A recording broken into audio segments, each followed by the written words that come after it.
এখন আমি কড়াইতে তেল দিয়ে দিব।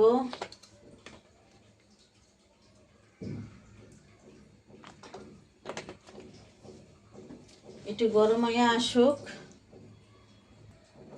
এখন আমি এই যে রসুন কুচি দিয়ে দিব, রসুন কুচি।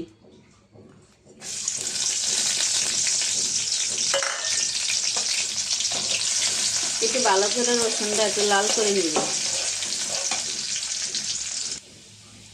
এখন এই যে রসুনটা একটু লাল হয়ে আসছে, এখন আমি একটু পেঁয়াজ দিয়ে দেব। এই যে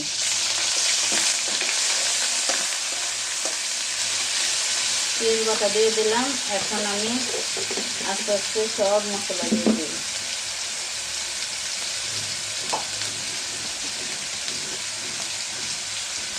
এই যে লবণ দিয়ে দিলাম, পরিমাণ মতো লবণ। আর এই সুটকিটার তো মশলা একটু কমই খাই, বেশি না, হালকা মশলা। এই যে মরিচের গুঁড়া,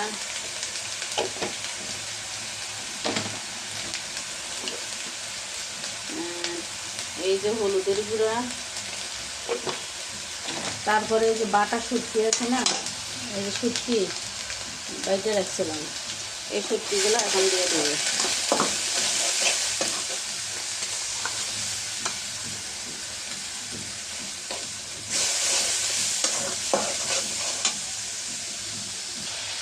দেখুন এই যে আমার কষানো শেষ।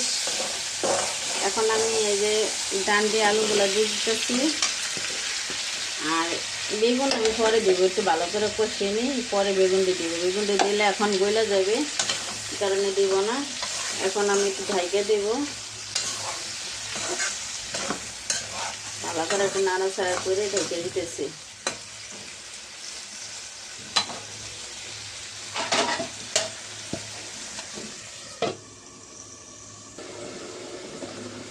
এই যে এখন আড়া সিদ্ধ হয়ে গেছে। এখন আমি বেগুনগুলো দিয়ে দেব। এই যে বেগুনগুলো দিয়ে দিলাম।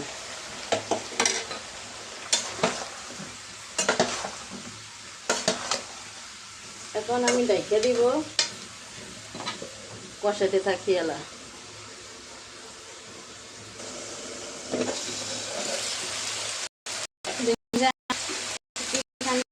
পানি দেব,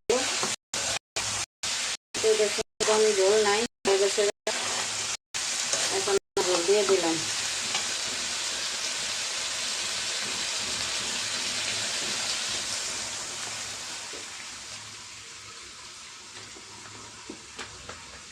এখন আমি একটু ভালো করে লাড়াচাড়া দিয়ে আমি এখন ঢাকা দিব।